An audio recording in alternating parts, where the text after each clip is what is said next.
consumption has brought. When I sell to chefs, which I do now, I cook every now and then for Samuel, but when I sell to chefs and when I go do presentations, I do presentations at retirement facilities. The first question that everybody asks, even chefs, is it wild? No, it's not. Either it's not running, it doesn't even exist, or it's not feasible. I mean, again, maybe some of the older guys remember we used to serve something called mock turtle soup because you couldn't serve sea turtle soup. I don't know why we had to make mock turtle soup, but it's the same sort of principle. At the end of the day, the ocean has only so much to give.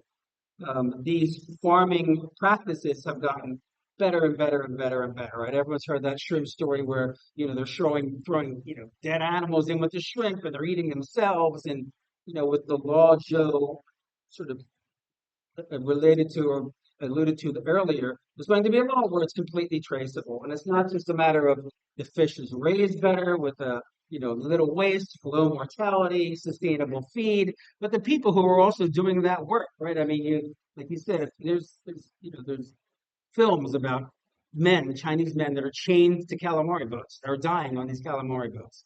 And so, I mean, it's almost like an iPhone, right? If the person who is making it isn't living a life that is just as good as the fish who you want to have a nice life and a nice death and a nice carrying, then it kind of loses the point, right? Sustainable, I know Joe says to me all the time, it's not so much sustainable, it's responsibly harvested or responsibly sold, responsibly transported fish. And that's really what it's all about. And the Dover sole here today, that, like I say, used to be on every menu, just like poke was on the menu.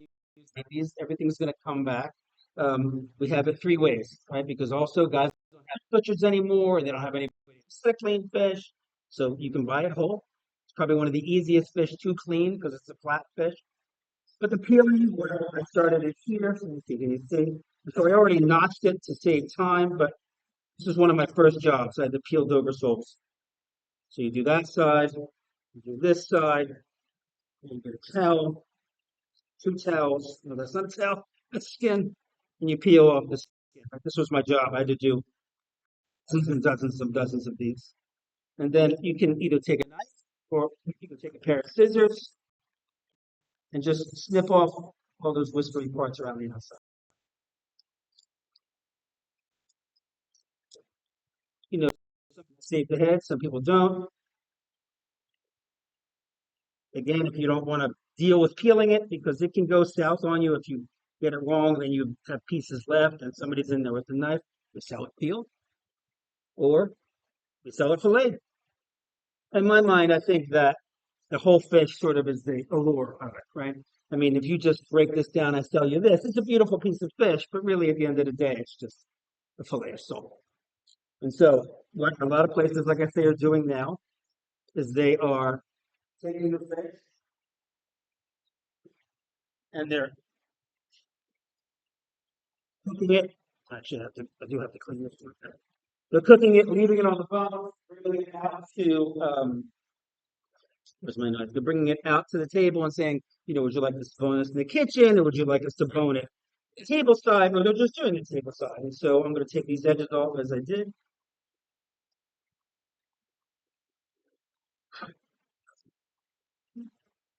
I'm going to crack the head off as well.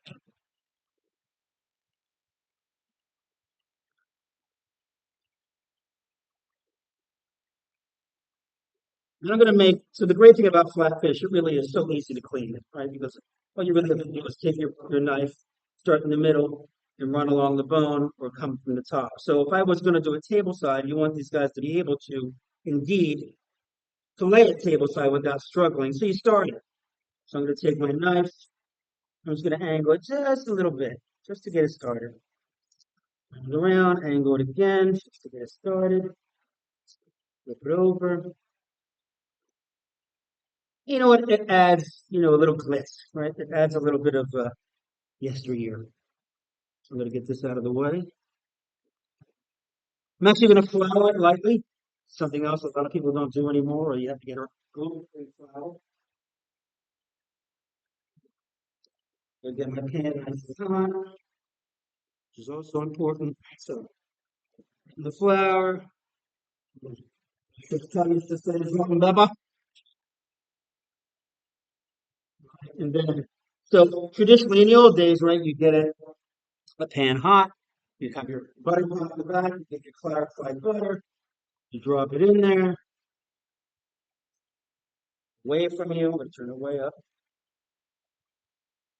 But this time I'm going to do what a lot of guys are doing now, as opposed to just searing it, throwing it in the saute oven, and 8 minutes later you pull it out. Like I say, put it on that wood board with the Duchesse potatoes and your broccoli polonaise and Leo carrots. And I'm going to baste it. A lot of guys are butter based. I definitely think it makes a difference. I think it helps with flavor. I think that exposing the top to that base is something that, again, in the old days, I mean, we just went through mothers that, in places I worked, it was 700 for brunch, 600 for dinner. I'm not butter basting anything. You know what I mean? And so, the higher end places, we can do that. It's time to do it. Customers appreciate it. So I'm going to flip it. We're going to hit it with tons of butter.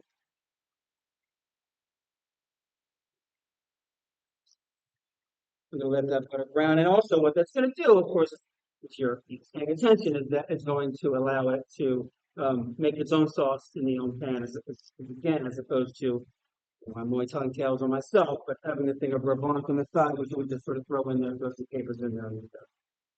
With this, it gives it the flavor of, the herbs, the fresh garlic, some pepper. These are 12 to 44 fillet, 12 to 24 ounce fish.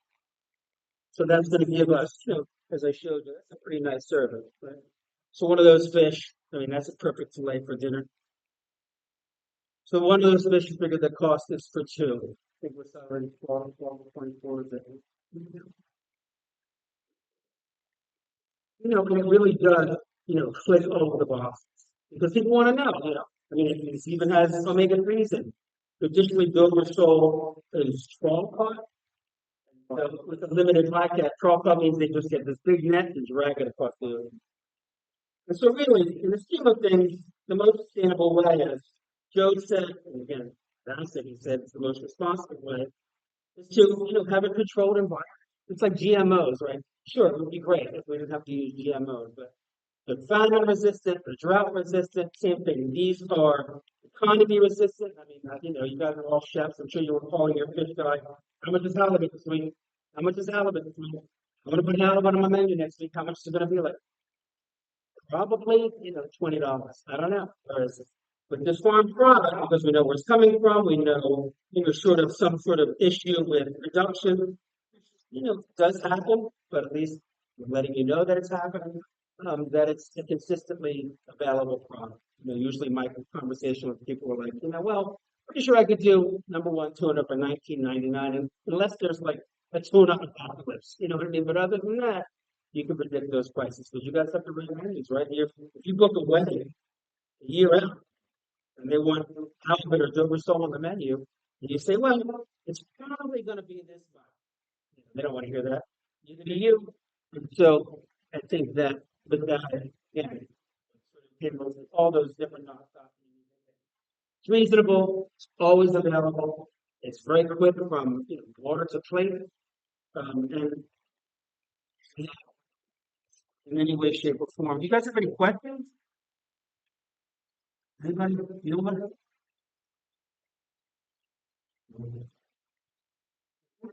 Oh, what I do want to say about farming real fast. So one thing that's being farmed right now is scallop. Right? And so again, if you guys are buying scallop, you know that U10s, at least, the U10s are extremely expensive. So right now, I farm Japanese scallop. So chef at a country club in Gladwin, and he said, well, these are really firm. They feel like they're cured, right? This will be cured, it's going to tighten up. And I said, you know what, I don't know. Let me ask our buyer, our Japanese buyer. And so those scallops are raised on the ocean floor. And so because the ocean floor moves them constantly, the muscle itself is firmer because it's holding on to the ocean floor, whereas rope-grown scallops, which are further north than Hokkaido, are more tender because they don't have to hold on to anything. And so it's those little subtleties that it's almost like creating a fine wine, right? Each one has a vintage, and if the crop was rainy or there wasn't a lot of sun, or the dirt wasn't right. It's the same sort of thing with farming. So you can almost cultivate a menu. That's it.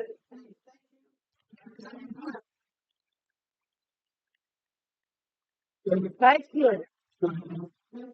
Thank you, Chris.